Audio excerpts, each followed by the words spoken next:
Next topic, the scalar product of two vectors. Very important. Listen the definition. Let two non-zero vectors u and v in the plane or in the space have same initial point. The dot product of u and v, written as u dot v, is defined by u dot v is equal to u magnitude v magnitude cos theta, where theta is the angle between u and v. ठीक है, definition में क्या कहता है कि u और v जो हैं इनका इनिशियल पॉइंट जो है वो सेम है. ठीक है, से अगर इनके दरमियान एंगल थीटा है तो डॉट प्रोडक्ट दो वेक्टर्स के दरमियान जो है किसके इक्वल होगा, u मैग्नीट्यूड v मैग्नीट्यूड और साथ में कोस थीटा जो एंगल इन दोनों के बिटवीन होगा. ठीक है, और जो है वो न्यूमेरिकली इसकी डेफिनेशन अब देखें. इन प्लेन टू कोऑर्डिनेट्स होते हैं. अगर u वेक्टर आपके पास है a1i प्लस b1j और सेकंड वेक्टर v है a2i plus b2j are two non-zero vectors in the plane. The dot product is defined by, तो इसका डॉट प्रोडक्ट जो है वो आएगा. देखें x कंपोनेंट से मल्टीप्लाई हो रहा है और y कंपोनेंट से मल्टीप्लाई हो रहा है. ठीक है, ये कैसे है ये आगे फर्दर देखते हैं थोड़ा सा डिडक्शन में.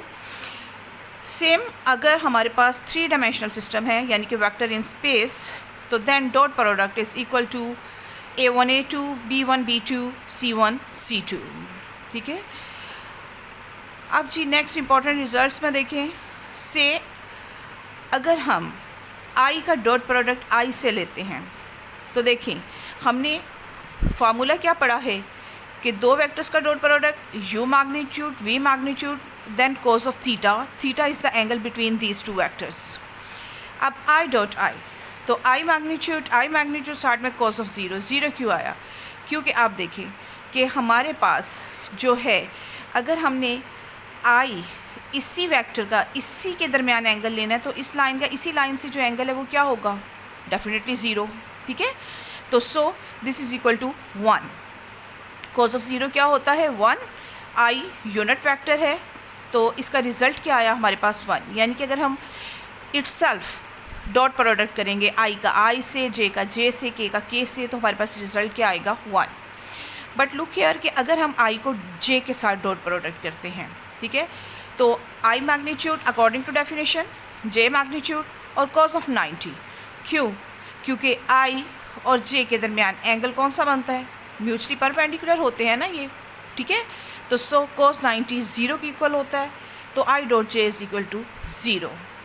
इसी तरह रिमेंबर कि जब भी i dot j dot k dot i यानी कि दोनों वेक्टर्स ये यूनिट वेक्टर्स चेंज होंगे तो रिज़ल्ट हमारा ज़ीरो आएगा, और जब ये सेम होंगे तो रिज़ल्ट हमारा 1 1 1 आएगा.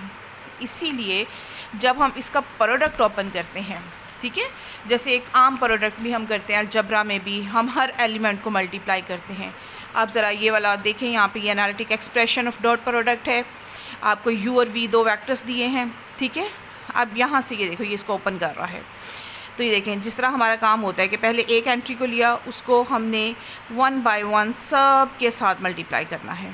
ठीक है, तो जैसे ही जब ये इसके साथ मल्टीप्लाई होगी तो यहाँ से i डॉट i, तो i डॉट i 1, तो ये चीज़ आ जाएगी हमारे पास आंसर में.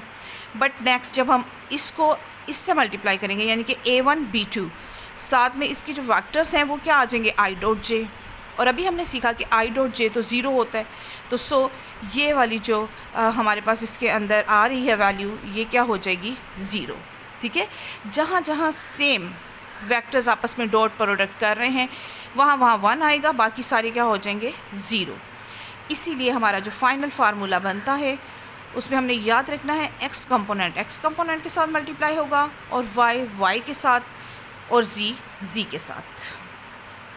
ठीक है, इसके बाद जी इसमें एक डेफिनेशन है परपेंडिकुलर ऑर्थोगोनल वेक्टर्स कि दो वेक्टर्स जो हैं वो कब परपेंडिकुलर होते हैं, जब उनका डॉट प्रोडक्ट ज़ीरो होगा. ठीक है, since angle between u and v is pi by 2, orthogonal perpendicular mean के दोनों के दरमियान एंगल क्या होगा पाई बाई 2. ठीक है, तो जब हम u और v का डॉट प्रोडक्ट लेंगे तो u मैग्नीट्यूड v मैग्नीट्यूड और साथ में कोस, क्योंकि परपेंडिकुलर एंगल 90 का आएगा तो ये सारी चीज़ किसके बराबर हो जाएगी ज़ीरो के.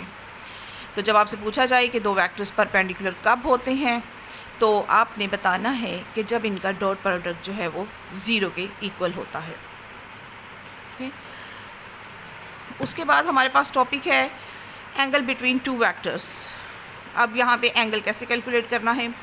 The angle between two vectors u and v is determined from the definition product. First of all हमने ये जो है वो डॉट प्रोडक्ट की डेफिनेशन पढ़ी है।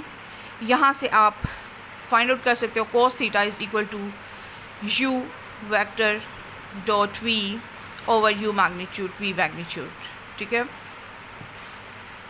तो अगर आप इसको यूं इसकी वैल्यू फॉर्म में लिखते हो, कंपोनेंट्स की फॉर्म में एस में लिखते हो, तो देन आपको आपका जो एंगल है बिटवीन टू वेक्टर्स उसका ये फार्मूला मिलता है। ठीक है, लर्न दीज फार्मूलाज अच्छी तरह से याद करने हैं। रिलेटेड क्वेश्चंस इंशाल्लाह नेक्स्ट लेक्चर में।